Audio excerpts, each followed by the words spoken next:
Because it's one thing to say, oh, think out of the box, think out of the box. And I say, well, that's well and good, but you still have to define the box before you can think outside of the box.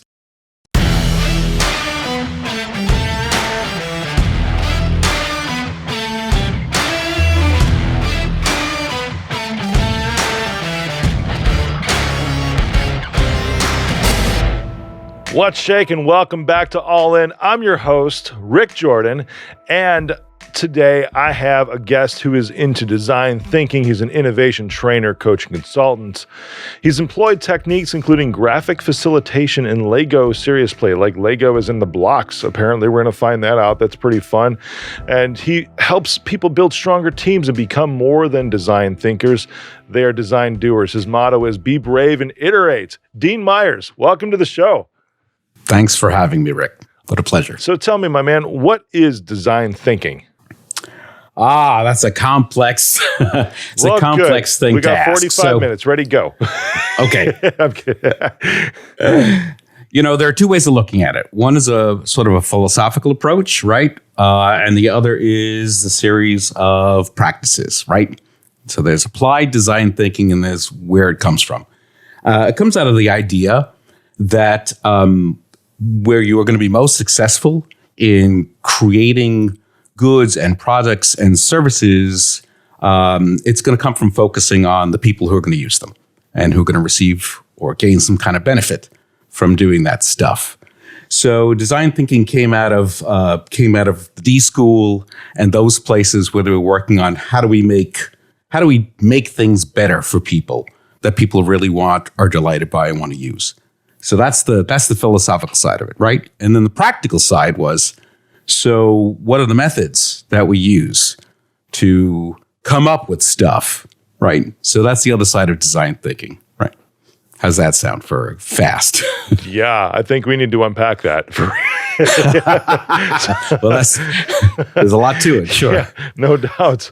So, I understand the philosophical side, right? And then the how we do these things. Because in a nutshell, if I'm hearing you correctly, design thinking is really about it sounds like it's putting purpose into what you're bringing to the market in order to help other people. Does that sound a good rephrase? That is a good rephrase. And again, I left out the big thing that a lot of it started with this idea of human-centered design, right? Starting to think about human-centered design, meaning that's the purpose. That's who we focus on. That's what it's about, and that's who it's for. That makes sense for sure. How do we go about that? Because I feel like everyone has answers to things that we don't even have problems for sometimes, and that's a lot of the products that come to market is like, what am I going to use this for? Exactly. So let's swap the focus. Let's turn away from this idea of the Edisons of the world, right? The genius thinker who comes up with stuff and, the if you build it, they will come attitude, right? I've got a great idea and I just know that if I get this great idea out there, everybody's going to love it. Everybody's going to want it because I do, right? So let's turn that around and say, what are people trying to grapple with? What are people trying to resolve? What are people trying to fix? What are people trying to do better or easier or make them feel better or smarter, right? So if we change the focus back to people and start from investigating people, right? That's where it's human-centered. So we change the focus from the self to the people we want to create something for. And we start to investigate and ask as opposed to coming up with the great ideas first and foremost. So that's the starting place, right? Now I'm talking philosophical turned into method. How's that? Yeah, so you train C-suites from what I see too, right? So how do you get that? I sure try to. Yeah, they're an interesting group, right? I'm one of them. So ready? If you were to train me, where would you start for something like this? Because a lot of this is, I guess C-suites, especially in large corporations, they probably have a fixed set of products already. Right? A lot of them do. For sure. So how do they end up how do they shift from what they have or maybe applying what they have in a more design perspective? There's another aspect of the bigger picture of design thinking. And if we look at the ways of dealing with the big enterprise, right? The C-suite, if we call the C-suite, more than one, more the tinkerer who became an inventor and an entrepreneur. But if we look at that established business that's been around a while, then we realize that we're dealing with like the big ship, right? This big ship that's floating in the ocean. And in order to stay alive, it has to keep doing the things it's been doing for X amount of years. So the starting place is to accept that the big ship has to keep floating somehow, but that if we're going to turn the ship, right, we're going to have to dedicate some effort to getting some people, potentially from the big ship, or maybe from outside, to start to break down the thinking to that other direction. So this is what happened with, let's say, IBM, right? Who doesn't necessarily produce a product, right? They produced services for years. And what they had to do was they had to stay on tap with what they had going on for a while to be able to invest in finding people who could start to think differently, who could start to look at what people really wanted and needed as opposed to the old services that they were giving. And then when they could produce enough of that good new stuff, then they could abandon, as it were, they could let go of the old products and services that were no longer going to, last them because there was less and less desire or need for them, and shift into being the new company, the quote unquote new design thinking based IBM. So that's an example of a company, and I figured I'd give you an example or a case study rather than just say, well, you would do this, you would do that, but talk about from the facts, of how that changed. That makes some more sense. It sounds like when you start to take this approach, you can really take a hard look at yourself, from a company perspective and say, am I really matching where the marketplace is going? Am I really matching the consumer? Will my products today, or my products or services today, actually be what they need 5 years from now or even 5 weeks from now? Right. And how do I start to implement those? It's especially with an enterprise level. I mean, you're using IBM as an example, right? That's like the Titanic, man. It takes a long ass time to turn the Titanic to miss the iceberg. And so I bring that story up because it was actually a point where I did some consulting work with IBM when they already knew the writing was on the wall. I can't remember how long ago this is. The writing was on the wall that their consultant services were not going to be useful. So they attempted to bring in people like me and try and take old line managers, right? Middle level people, old line managers, and do design thinking activities, right? Sort of innovation theater is what we call it. Innovation theater. How did that work out for them? Well, it didn't, right? Yeah. It didn't. I spent 3 or 4 days with them, got insulted by at least half of them, the ones who were willing to talk to me. And that approach they realized failed. And so they had to go to that other approach that I just mentioned. They had to dedicate some dollars to a bunch of radicals out of nowhere and say, we're going to set up a shop for you, and you go ahead and try these new methods with all different people, and we'll accept whatever happens. But you got to cook up something that we can shift over into. It did also, I'll be honest, it turned into a bloodbath for a lot of IBM employees. It was a tough changeover. It was. When they talk about disruption, that really was a disruption at a massive level for them. Now I'll flip the switch to another kind of company. Like I don't know how well you know about electronics and audio and so far. Fair amount. You look at so the revolution in audio, let's say, because I want to talk about this one company that came out of Australia, right? Rode microphones. Oh yeah, right. Very interesting. The guy who came up with it. He started from the design thinking approach. He realized he wanted to record his son's thing at school or whatever, and the kind of microphones that were built into the camera equipment stank. And he said, well, I'm going to try and cook up something better. And then he realized that there's a whole marketplace of people like him, who wanted that quality, but didn't need the top end of things, right? And so he started a company to find that, we call it like the prosumer now. Oh, yeah. Yeah, right on. Professional consumer. Yeah. Prosumer didn't exist in 1975 or 1985, really, So he's that new kind of entrepreneur who starts from a design thinking basis. Oh, sure. There's a lot of people, I mean, even in younger generations now that know who Rode is, because there's a lot of new vloggers that exist. They're posting to their own YouTube channels, and you go to Best Buy or Amazon and purchase a Canon DSLR video maker kit, and they all come with Rode microphones. They all come with the Video Mic Go, right? And it's become synonymous now with vloggers. Rode has. So it's perfectly applicable. There's a lot of scenarios in my industry too, in managed service providers, where I can see this because they're not following trends. And within the services that are around right now are extremely highly commoditized. They're becoming this way. So then in 5 years, they really won't even necessarily need to exist anymore. And so when you're talking about IBM, dude, there's an emotional attachment to the old way of doing things. And that's what a lot of midline managers tend to get involved in, because they've poured their blood, sweat, and tears into bringing this product or service to the market for 30 years at this point. And that's been their whole existence. So I can understand. That's why I joked when I asked, how did that work out when they wanted you to train them? Yeah. Right. And here's the irony. I'm in the age category where I started working in technology officially, as it were, I bought an Apple II Plus in 1981. And I worked for Apple from 1983 to 1985. As the first sales and tech rep for the Caribbean region. Oh, nice.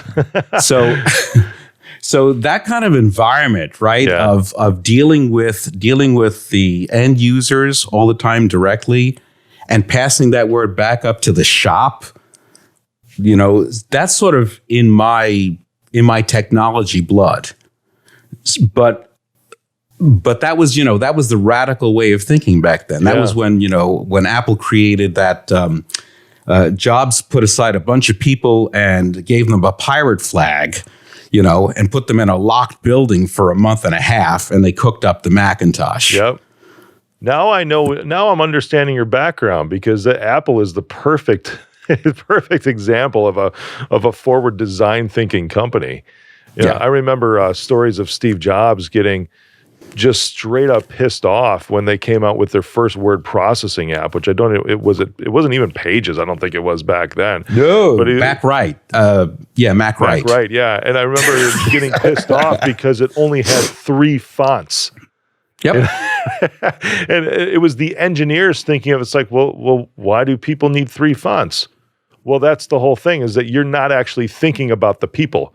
You're not building this for the reason the people want to use this. You're not designing it for them. You're just designing it to function. That's it. Yeah.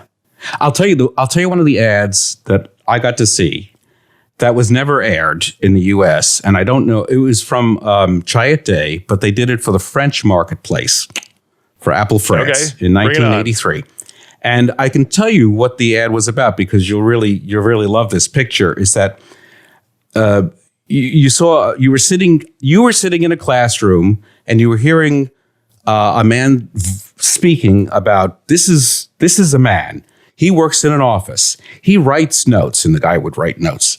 Sometimes he takes notes and crumples them up and throws them away in a trash bucket. He threw in a trash bucket.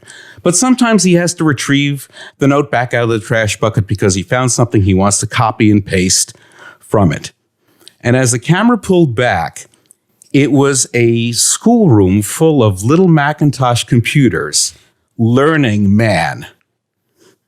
This was 1983. Wow. This was Jobs' vision of what the Macintosh was supposed to be about. This was supposed to be the future of computing. I love it. And right? the innovation that way. I mean, of course, he had his own issues and inner demons that he had to deal with, man. But Yeah. just like a lot of geniuses typically do.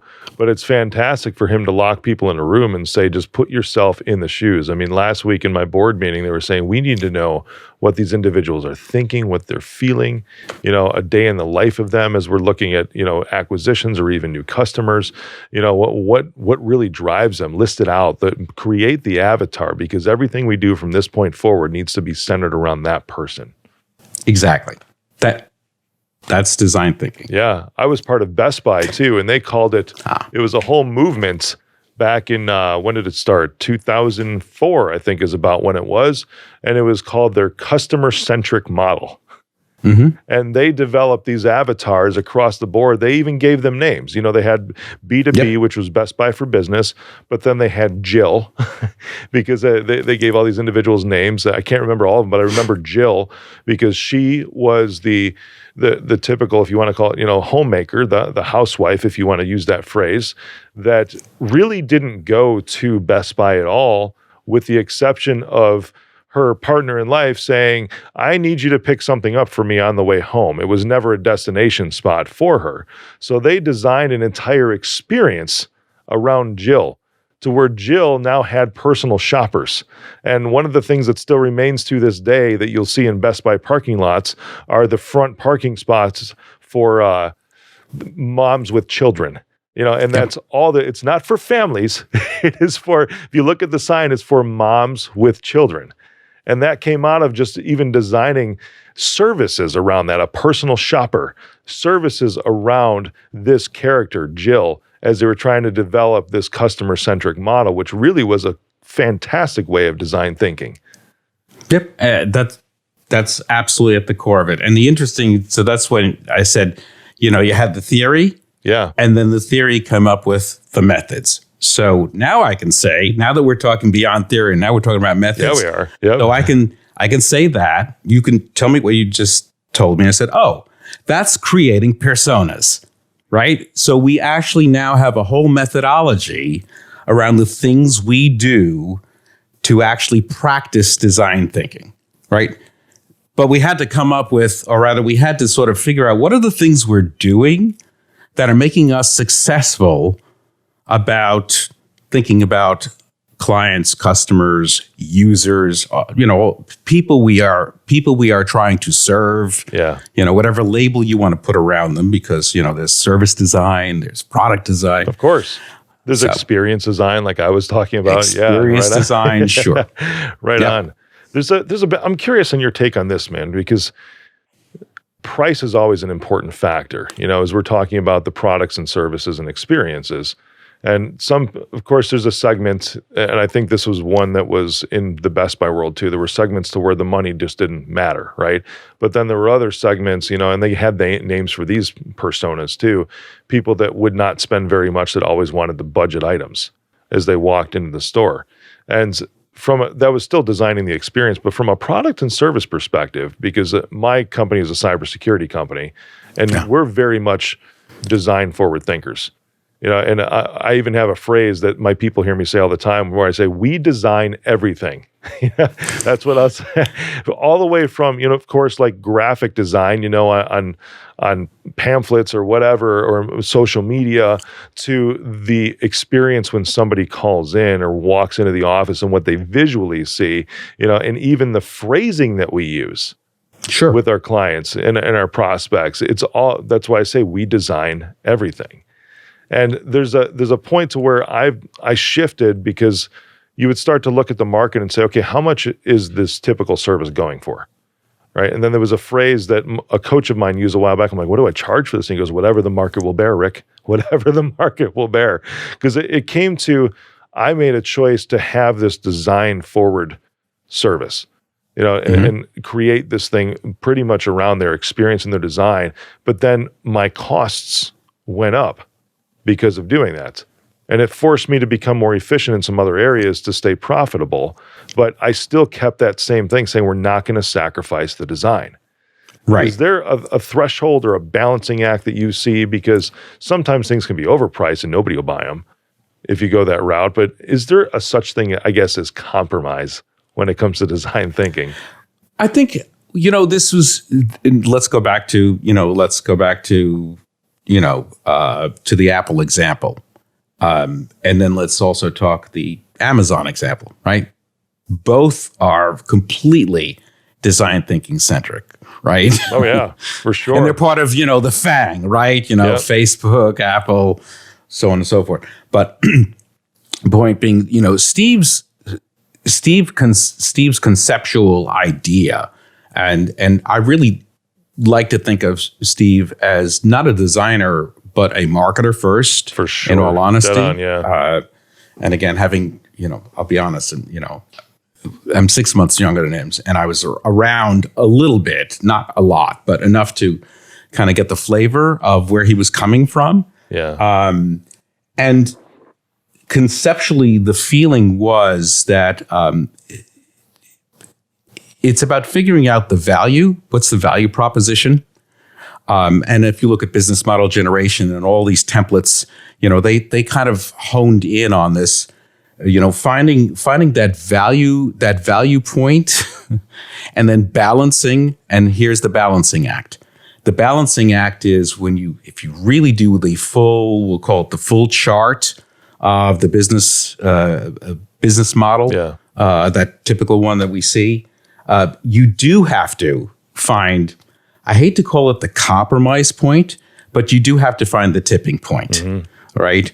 Where realistically, because you are dealing with materials, supply chain, right on, so on and so forth. There's hard costs I won't even talk about demand for sure, right? I won't even talk about demand because demand is something that's created after the fact. In truth, so you do have to find that's part of the physical boundaries, as it were. If you're talking about either product design.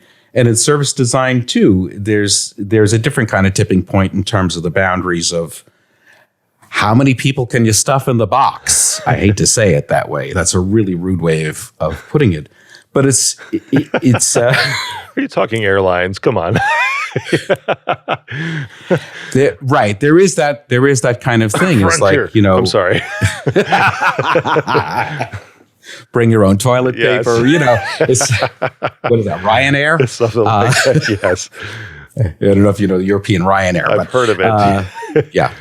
How far away can you put the airport from London, where it's not even worth taking a plane? Yeah. So yeah, there is the reality. It's like and I've done these kind of exercises of let's make the product radioactive. Now what are you going to do? Wow. Because it's one thing to say, think out of the box. And I say, well, that's well and good, but you still have to define the box before you can think outside of the box. Right. And these are the constraints. And ironically, the constraints is often where the innovation happens, right? Where are the compromise points? And then how do you chip away at, the 10 days it takes to produce the item when you really need it in 5? Wow. Right. So as I say, these become, how do you flip them around to turn them into opportunities? And that's where the imagination and the creativity can be fascinating to watch people really cook up innovative things.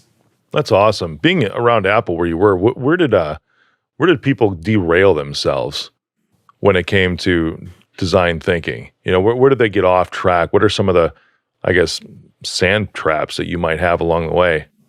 Because I'm sure it's easy to just get sucked back into just the function of the thing, right?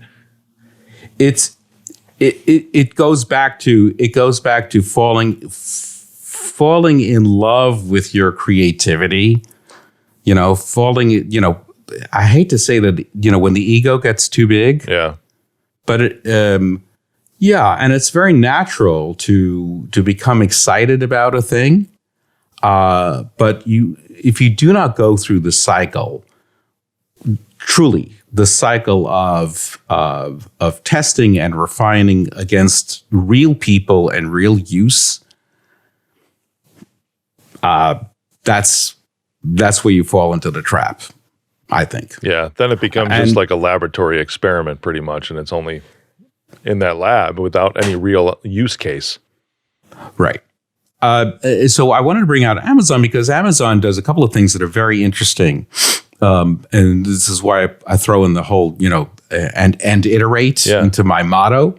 And this I learned from Jared Spool, who kind of really developed the user experience strategy for Amazon as an online service. In that Amazon's, at least this is what he said at a big South by Southwest in, I think, 2010 or 11. He said, Amazon's homepage changes every 3 weeks. It is a constant design thinking experiment on the users all the time.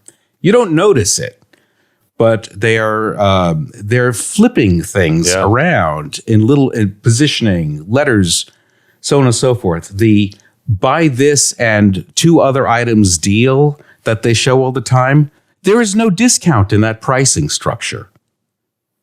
Right? They just caught on to the fact that people were fascinated by you combining these things that look like they went together well. It was I don't want to call it a trick. It was an experiment that happened to have fantastic results, and they're still doing it. And this is 9 years later. And nobody complains that, why are you doing this when there's no discount? People often buy, People often buy this with it or something like that is how they group those things. Yeah. I look at those, man. And there's times where I just like, yeah, sure. Add the other 2 things. Why not? You're not getting a discount off it? Yeah, nothing at all. That's awesome. But I guess the point McDonald's I wanted to thing. It's, do you want fries with that? It really is the old McDonald's thing. So I wanted to bring out this idea that somehow you can, when you have these constraints, you can keep pushing. In other words, you can take the little tiny experiments to keep pushing against the marketplace to, rather than bet the whole farm. Yeah. So that's a different kind of innovation that I wanted to bring out. There is the flip the thing on its side because you got to get past the constraints. And then there's that little quiet, constant, the constant quiet innovation stuff that goes on that will, it may last forever. But if you're always trying these little pushes, that's an important element of trying to innovate too. And I've been talking backwards about this whole 3 horizon concept. Now we'll go back to this idea that I started out, that there are philosophical ways of thinking about design thinking, right? And if you think about that big monstrous Titanic, that big ship that's in the water, and you say, well, we're going to keep producing everything we were producing, right? That's our horizon 1. And we know it's going to die eventually, but we got to keep paying these people we promised to pay. And we also have to keep putting on the shelf the stuff that people are used to buying. Then there's the wild and crazy, which is what we call the Horizon 3. Someday that wild and crazy stuff is going to become the backbone of our business. And then there's that in the middle space. Like, well, let's keep trying to extend the brand, or let's change an ingredient or 2, or let's change the color of the box, or let's make it work just a little faster. So that's the 3 horizon approach in terms of methods and thinking. And that tends to be the safest bet. And it's complex, right? There's a lot of moving parts to it. And that's why I held it off and didn't want to talk about it as well, No, that's okay. Are there different... I'm introducing it slowly. There's a lot of thinking about what design thinking can be. For sure. Are there different groups of people that would exist in that? Because if we're going back to the, full circle on the loop of our conversation here, back to that IBM example, right? The midline managers would be that, hey, we're still going to put the existing stuff on the shelf right now. Then they had to bring in an entire new crew, fresh blood, so to speak, for that, hey, let's tweak this stuff a little bit. Who does the wild and crazy? So what they did, as I say, after they failed in their experiment of trying to bring us wild and crazy guys in a little bit piecemeal, they got a quote unquote wild and crazy guy, and they set him up in a shop in Austin, the land of South by Southwest and whatnot. And they said, we'll give you X amount of dollars and bring in who you want to bring in and cook up a whole new approach to services and have at it and take 18 months, take 24 months. Let's see what you got at the other side of. Wow. Let's see what you got at the other side of it, that's why I brought out, which is actually the big Amazon example. And so Amazon, in an interesting approach, we know what the big ship is, right? In Amazon at this point, because they're really an established enterprise. And the big ship, it was started with books and then the publications and then the Kindle and so on and so forth. But Amazon sets aside a big chunk of money to do Wild and Crazy. Wild and Crazy is paid for by X amount of budget. I mean, it's really established that way, that Amazon really set themselves up to be this three horizon type of company. And I say that because it's not that it's not that Steve Jobs thought that way. He didn't, he wasn't an organizational thinker that way. But I really believe that Jeff Bezos is very much that way. So you'll probably see, or you'll probably notice now, very openly, the fact that Amazon is very quietly but very steadily working on trying to make some sort of massive impact in the healthcare industry. Mm-hmm. Yep. Well, why not? They've got distribution. They've got what are they missing? So they can afford to do all that crazy kind of experimentation. Yeah, for sure they can. And then, of course, a few years ago, they ended up becoming a grocer with the acquisition of Whole Foods. Right. Just incredible innovation in that company, too, just knowing what people want and thinking that way first. It's fantastic. Dean, where can everybody find you, my man? Well, probably easiest to find me, I guess, on LinkedIn first and foremost. Just because that's probably about the most stable social media I think that's around. Dean Meyers, Meyers. Right. Yes. So find me there. As I say, I do wear a lot of hats. I have an online media called VizWorld, VizWorld.com. It gets loud, it gets quiet, but I try to keep my eye on visual thinking, design thinking, innovation, stuff like that. It's a little quiet right now as I rethink stuff.